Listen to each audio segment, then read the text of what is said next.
Hey, Captain Chris Myers, Central Florida Sight Fishing Charters. What I want to tell you about today is the #1 bad fly casting habit I see.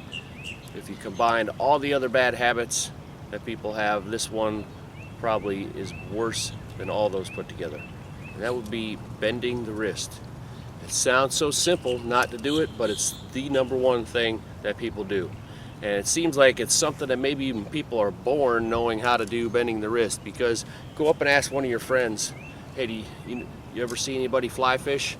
And they do this. That's like the international symbol of fly fishing, but it has nothing to do with good fly casting, because this is holding still, bending the wrist.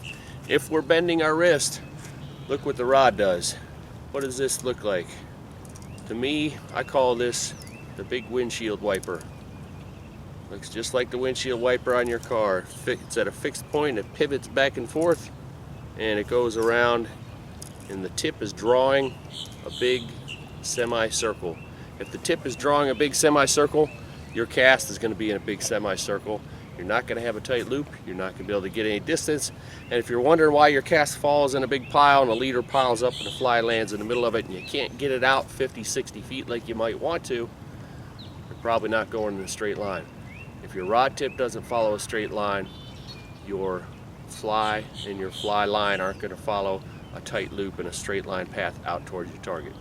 So, the easiest thing you can do to start achieving that is to stop bending your wrist.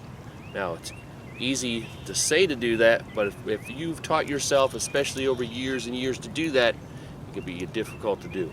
There's an easy way to check right away without having to go have someone watch you, without having to hire an instructor. You can check right away and see if you're bending your wrist. If you start your cast like this. So here I am in my starting position, my line's on the ground in front of me, it's in the water. I go to make my back cast. If I see the gap in between the butt of my rod and my wrist is this big, when it started out this big, well, the only way it got that big is if I bent my wrist. There's no other way I can increase that gap.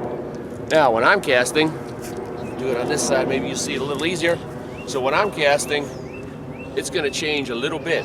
It might change at 1/2 inch, 1/4 inch. So here's my cast, a correct cast. But you see the gap here is really not changing. It starts there, it ends, it's still close to my wrist.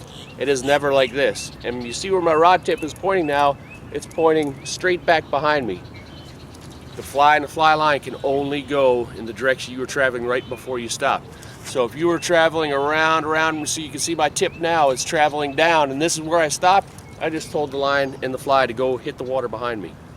So then what people do is they start creeping up and up and up, and see if you've seen this in yourself or one of your fishing buddies. The next thing you know, your fly casting up here above your head, and you're doing this just so it doesn't hit the water.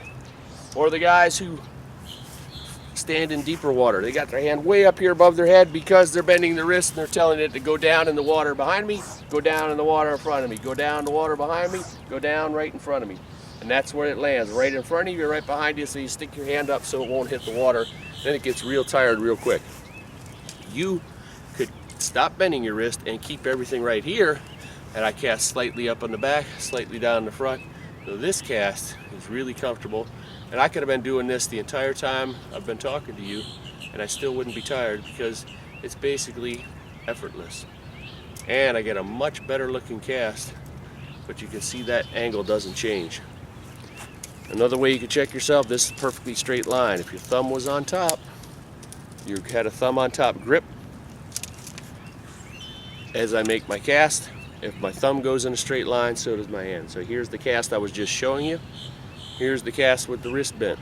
Now my thumb came way off that straight line. If I bend my wrist, so just practice a little cast. A lot easier, I think. You can just take a section of the rod. You don't even have to have the whole rod.